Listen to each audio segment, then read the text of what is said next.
What's up everybody? It's Luke James, not the singer. If you're an indie artist looking for an album review and some promo, you can hit up Luke at redmattersite.com. And today I have an indie review for CC Munster's new album, Dreamstate. CC Munster is a 20-year-old native of Munster, Germany. And he decided to rap in English because he prefers the English scene and feels that he can rap best and express himself best in the English language. He's been rapping for a couple of years now, and this is his third full-length project. So to hear his music and to learn more about him, just check out the information and links underneath this video.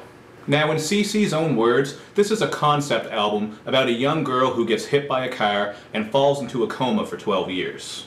The man who hit her did a hit and run, and eventually the guilt gets to him, which causes him to go insane and kill his wife. It's a pretty interesting and hefty concept that can be difficult to follow, but the general outline for the story is laid out in the track Blood and Fire, where the accident occurs and CC kicks the song off with some slowed, screwed vocal effects on his voice. Now CC said that he wanted to present this album with a vague, dreamlike vibe, and you can definitely feel that in the production, which is easily the best part of this album. A lot of these beats have a slow build to them and an airy, lucid feel. Like on the track Forever, where the drums don't kick in until the 1-minute mark. And the track Awake sounds very much like a dream because of the breezy, atmospheric beat. Which I guess is a bit ironic since the title of that song is Awake, but the beat still sounds great. And keeping with the dream theme, this album ends with the track Neon, where at the very end of the song, we hear someone waking up startled from a dream. CC tries some singing on this track, but the blends and harmonization attempts just don't work too well because they're pitchy and they don't really match up. But the whole album is atmospheric and dreamy. Falling, produced by Tokyo Ghost, sounds like something from off of an old Nintendo cartridge. And Heartfelt, produced by Memory Cards, has an eerie horrorcore sort of feel to it.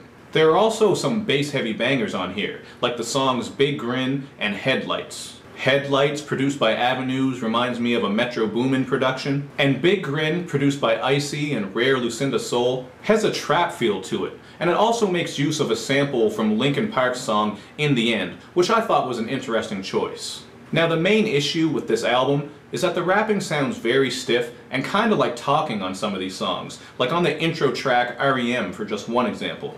And I hate to fault CC for that because English is his second language, but I have to keep it real on my channel, and to be blunt, the rapping just doesn't sound very good. The lyrics are definitely interesting in some spots, but more often than not, they're very confusing. And there's not much strength or passion in the vocals and the delivery, which kinda makes it sound like CC is just reading from his lyric sheet. Not only that, but the recording, mixing, and mastering needs a lot of improvement, so when you put all these things together, it's really hard to dive into this project and fully enjoy it. In fact, if you weren't told what the concept was from the very start, it might take you quite a while to piece it all together and fully understand what's going on, if you even came to understand it at all.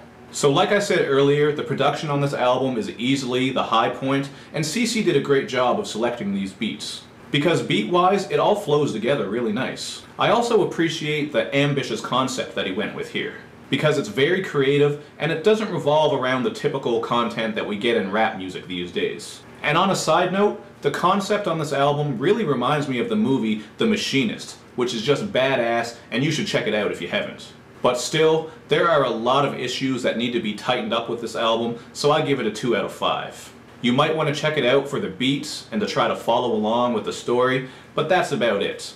So check it out, let me know what you guys think in the comments section, and as usual, do all that other good YouTube and social media stuff, where you like my videos, you share them, you follow me on Twitter, you retweet the videos, and you especially subscribe to my channel. I'll see you next time.